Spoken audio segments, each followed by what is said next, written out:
నమస్తే కిరణ్ టీవీ భక్తి ప్రేక్షకులకి స్వాగతం. ప్రస్తుతం మనతో పాటు ఉన్నారు ప్రముఖ ఆధ్యాత్మికవేత్త, జ్యోతిష వాస్తు పండితులు, లలిత అమ్మవారి ఉపాసకులు బ్రహ్మశ్రీ నానాజీ పట్నాయక్ గారు. నమస్కారం గురుగారు. శ్రీమాత్రే నమః. గురుగారు, కొంతమంది ఎంత కష్టపడినా ఎంత సంపాదిస్తున్నా కూడా వాళ్ళకున్న అప్పులు తీర్చుకోలేకపోతూ ఉంటారు. ఇంకా మళ్ళీ మళ్ళీ వద్దు వద్దు అనుకుంటేనే మళ్ళీ అవసరాలు వస్తూ ఉంటే మళ్ళీ అప్పులు చేస్తూనే ఉంటారు. అసలు ఇట్లా ఎందుకు జరుగుతుందంటారు? దీనికి వాస్తుకి ఏమైనా లింక్ ఉంటుందంటారా? ఒకసారి ఈ విషయాలు చెప్తారా? ఉంటుందండి. వాస్తుకి పర్సన్కి జ్యోతిష్యానికి ఆ సిచ్యువేషన్స్కి సంబంధం ఖచ్చితంగా ఉంటుంది.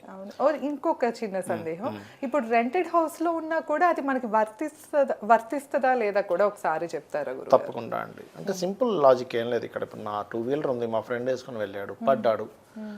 వెహికల్ వాడిది కాదు కదా, దెబ్బలు తగలకుండా ఉంటుందా? తగులుతుంది. వెహికల్ వాడిది కాకపోయినా వాడు పడ్డది ఆ వెహికల్ మీద నుంచే పోయింది. అలాగే ఒక గృహము ఆ ఎనర్జీ వాడిని క్యాప్చర్ చేసుకొని ఉంటుంది ఖచ్చితంగా. ఎందుకంటే ఆ ఇంట్లో పాజిటివ్ అయినా నెగిటివ్ అయినా ఆ జీవుడు అనుభవిస్తాడు. ఓనర్ ఉన్నా కూడా 90% పాజిటివ్ ఆర్ నెగిటివ్ ఆ రెంట్ కడుతున్న వ్యక్తి అనుభవిస్తాడు. ఎందుకంటే దానికి రెంట్ పే చేస్తున్నాడు కాబట్టి. ఓకే, ఇక రెండవ విషయం ఏంటంటే జాతక చక్ర పరంగా ఎందుకు అప్పులు అవుతాయి మనిషికి అంటే బుధగ్రహం పాడైతే అప్పులు అవుతాయి. బుద్ధి కారకుడు, క్యాలిక్యులేషన్ కారకుడు ఎప్పుడు అప్పులు అవుతాయి? మిస్క్యాలిక్యులేషన్, లేకపోతే సరిగ్గా అంచనా వేయకపోవడం. అసలు మనకి ఎంత ఆదాయం వస్తుంది, ఎంత ఖర్చు పెడుతున్నాం, ఈ క్యాలిక్యులేషన్ సరిగ్గా లేనప్పుడు ఏమవుతుంది? అప్పులు అవుతాయి. క్రెడిట్ కార్డ్స్ వాడేయడం, పిచ్చిగా క్రెడిట్ కార్డ్స్ వాడేయడం, అసలు ఎంతమంది ఎంప్లాయీని పెట్టుకుంటున్నాం, మనం ఎంత ఖర్చు పెడుతున్నాం చూసుకోకపోవడం.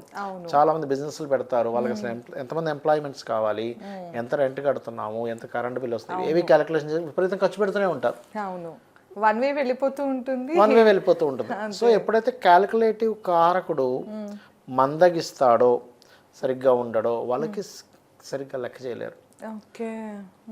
అలాగే ఈ వాస్తుపరంగా కూడా బుధుడు మనకి జ్యోతిషాస్త్రపరంగా బుధుడు కారణం అని చెప్పుకున్నాం కదా. ఈ వాస్తుపరంగా కూడా ఉత్తరానికి బుధుడు కారకుడు. ఉత్తరం పాడైనా కూడా ఎక్కువ అప్పులు అవుతాయి. ఉత్తరంలో చాలా మంది చూడండి, పెద్ద పెద్ద అపార్ట్మెంట్స్లో ఇప్పుడు నేను చూస్తుంటాం కదా, వాస్తు చూడడానికి పెద్ద అపార్ట్మెంట్, పెద్ద విల్లా ఉంటుంది, ఉత్తరంలో బాత్రూమ్స్ ఉండేసరికి చూడడానికి బయటికి మాత్రం 2-3 కార్లు ఉన్నాయి, పెద్ద బిల్డింగ్. అబ్బాయి వీళ్ళకి అసలు బాగా డబ్బులు ఉంటాయి అనుకుంటాం. నేను చాలా ఇల్లులు చూసాను, బయటికి మాత్రం పెద్ద పెద్ద బిల్డింగులు. పాపం లోపల మాత్రం వాళ్ళు ఎంత బాధపడుతుంటారంటే అప్పులతోని. అయ్యో ఈ అప్పుల బాధలు ఎలా క్లియర్ చేసుకోవాలి అర్థం కాదు. కానీ అలాంటి పెద్ద పెద్ద బిల్డింగుల్లో కూడా చిన్న చిన్న టెక్నిక్స్, అంటే ఎలాగా ఉత్తరంలో ఉండే బాత్రూమ్స్కి ఏం బ్లాక్ చేయాలి, లేకపోతే ఆ వాడకుండా ఇంకో దగ్గర ఎక్కడైతే పెట్టుకుంటే బాగుంటుంది, లేదా అవి అక్కడే ఉన్నాయి కానీ అవి అక్కడే ఉండగా ఎలా వాటిని మనం వాడుకోవాలనే విషయం చెప్పొచ్చు. అలా చేసిన తర్వాత చాలా మార్పులు వచ్చాయి వాళ్ళకి లైఫ్లో. అంటే గురుగారు, ఇప్పుడు అపార్ట్మెంట్లో ఉన్నారనుకోండి, పగలు కొడతాలు కానీ ఇలాంటివి కుదరవు కదా, మరి ఎట్లా చెప్తారు? తీయకుండా చేయొచ్చు, దానికి బ్లాకేజెస్ ఉంటాయి. అంటే పర్టికులర్గా ఏ జోన్లో పడింది, అక్కడుండే దేవతా స్వరూపం ఎవరు, దానికి ఏ వర్ణం గల టేప్ వేయాలా లేకపోతే పట్టి పెట్టుకోవాలనేది చేసుకోవచ్చు, తప్పేం కాదు. ఇవన్నీ చిన్న చిన్న పద్ధతుల్లోనే మార్చుకోవచ్చు. ఖచ్చితంగా రిజల్ట్ కూడా ఖచ్చితంగా ఉంటుంది. రిజల్ట్ ఉండదు అనేటువంటిది లేదు, 100% రిజల్ట్ ఉంటుంది అట్లా కనుక మనం మార్చుకోగలిగితే. గురుగారు, ఇట్లా మీరు చాలా మందికి వాస్తు చూసుంటారు కదా, ఎన్ని రోజుల్లో మనం అంటే వాళ్ళ జీవితంలో చేంజ్ చూడొచ్చు అంటారు ఇలా మార్చుకున్నాక? ఒకటండి, నేను వాస్తుకి వెళ్ళొచ్చిన రోజు నుంచి రిజల్ట్ ఎప్పుడు ఉండదు. ఎందుకంటే వాళ్ళు ఫస్ట్ మార్చుకోవాలి. ఎలా అంటే ఇప్పుడు మీరు డాక్టర్ గారి దగ్గరికి వెళ్ళారు, చెకప్ చేయించుకొని వచ్చేసారు, మెడిసిన్ వాడితేనే కదా, ఆ మెడిసిన్ కూడా కంటిన్యూస్ గా వాడితేనే కదా. నేను ఏవైతే రెమెడీస్ చెప్తానో అవి కంటిన్యూస్ గా చేస్తే 100% రిజల్ట్ ఉంటుంది. వాళ్ళు 2-3 months లోనే రిజల్ట్ చూడొచ్చు వాళ్ళు. కానీ వాళ్ళు ఏమీ చేయించుకోకుండా ఊరికనే నన్ను పిలిపించుకొని కన్సల్టెన్సీ తీసుకొని నేను వెళ్ళి చూసి చెప్పి వచ్చేసిన తర్వాత వాళ్ళు ఏమి వాడకపోతే, ఎలా అయితే డాక్టర్ గారి దగ్గరికి వెళ్ళాము, హాస్పిటల్కి వెళ్ళి వచ్చేస్తే మనకి ఎలా రిజల్ట్ ఉండదు, వెళ్ళి వాళ్ళు ఏం చెప్తారో చేస్తే రిజల్ట్ ఎలా ఉంటుంది, ఇది కూడా అంతే. అయితే ఈ జ్యోతిష్ శాస్త్రంలో 6th లార్డ్ ఎవరో తెలుసుకొని దానికి సంబంధించినటువంటి దానం ఎప్పుడైతే ఇస్తూ ఉంటామో ఖచ్చితంగా వాళ్ళకి అప్పులు రుణాలు తగ్గుతాయి. ప్లస్ ఓం అపర్ణాయ నమః అనే మంత్రం. ఇంట్లో ఏంటంటే ఉత్తరము అండ్ ఎక్స్పెండిచర్ జోన్ అని ఒకటి ఉంటుంది. అంటే నైరుతికి అలాగే దక్షిణానికి మధ్యలో, అంటే సౌత్ అండ్ సౌత్ వెస్ట్కి మధ్యలో. దాన్ని యాక్చువల్గా నైరుత్యో మనకి దక్షిణ నైరుత్యో హృదయ పురుషత్యాగ మందిరం అని, అది వేస్టేజ్ జోన్ కింద చెప్పారు. అక్కడ లెట్రిన్ బాత్రూమ్స్ కట్టుకోమన్నారు. చాలా మంది తెలియక ఏం చేస్తారంటే అక్కడ తీసుకెళ్ళి ఏదైనా వస్తువులు పెట్టడం, మనీ పెట్టడం, వాళ్ళ ఫోన్ ఇవాళ రేపు ఏమైపోయిందంటే మనకి ఫోన్లోనే ప్రతిదీ ఉంటుంది, అకౌంట్, పేటిఎం, గూగుల్ పే అన్ని.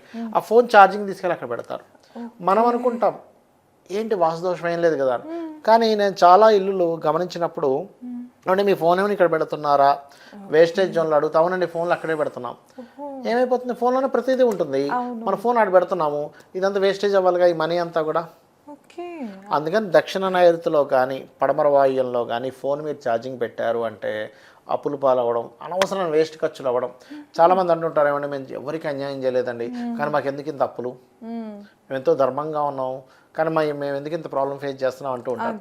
ఇక్కడ ఏంటంటే ఇక్కడ నేను చెప్పేది ఒకటే, ఇప్పుడు దీపం వెలిగించండి, ఇక్కడ నేను దీపంలో వెలు పెడతాను, అది కాలుతుందా కాలుతుంది కదా. ఏమంటే నేను రోజు లలిత చదువుకుంటాను, నేను రోజు 10 మంది అన్నదానం చేస్తుంటాను, రోడ్డు మీద ఎవడైనా బాగాలేడంటే వాడికి ఏదో సాయం, నాకు ఎందుకు కాలిందంటే దాని ధర్మం అది.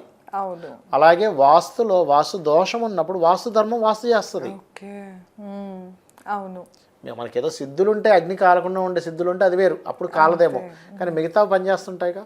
అదే అట్లాగే యాక్చువల్ గా అదే మీరు ఇందాక మొబైల్ తో చెప్పారు కదా, అంటే ఇది చాలా మందికి తెలియదు. ఎందుకంటే మనం ఏదో న్యూమరాలజీ పరంగా మొబైల్ గురించి చెప్తూ ఉంటారు కానీ నిజమని చాలా మంది నమ్మరు. ఇప్పుడు మీరు న్యూమరాలజీ అంటే నాకు ఒకటి గుర్తు వచ్చింది. ఎలా అంటే న్యూమరికల్ గా నేను మంచి నెంబర్ తీసుకున్నాను, నేను మంచి అకౌంట్ నెంబర్ తీసుకున్నాను కానీ నాకు రావట్లేదు ఏంటి అంటే బికాస్ ఆఫ్ ఇది కారణం, తీసుకెళ్లి వేస్టేజ్ జోన్ లో పెడుతున్నాడు. ఓకే. మనం అంటే ఛార్జింగ్ ఎక్కడ పెడుతున్నాం, సో మొబైల్లో మన కంప్లీట్ డేటా ఈ అకౌంట్ డీటెయిల్స్ కానీ అన్నీ ఉంటాయి కదా, పని చేస్తుంది. అది కూడా పని చేస్తుంది. ఇంకోటి ఏమవుతుంది అంటే ఫొటోస్ అన్ని అందులోనే ఉంటాయి కదా. ఇప్పుడు మనకి మొబైల్లో ఏంటి ఇంట్లో వాళ్ళు అందరూ ఫొటోస్ ఉంటాయి, ఈ ఫొటోస్ అన్ని ఉండే మొబైల్ తీసుకెళ్ళి అక్కడ పెట్టినప్పుడు ఈ వేస్టేజ్ ఈ స్ట్రెస్ అంతా వాళ్ళ మీద పడుతూ ఉంటుంది. కాబట్టి మొబైల్ ఫోన్ ఛార్జింగ్ పెట్టే point is also most important ఇంట్లో.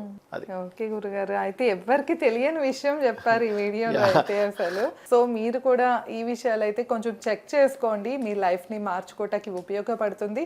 ఇంకా మీకు ఏమైనా సందేహాలు ఉన్నా సమస్యలు ఉన్నా ఎవరైనా వాస్తు చూపించుకోవాలన్నా కింద గురుగారు నెంబర్ ఇస్తున్నాం, తప్పకుండా కాంటాక్ట్ అవ్వచ్చు. ధన్యవాదాలు. నమస్కారం. శ్రీమాత్రే నమః.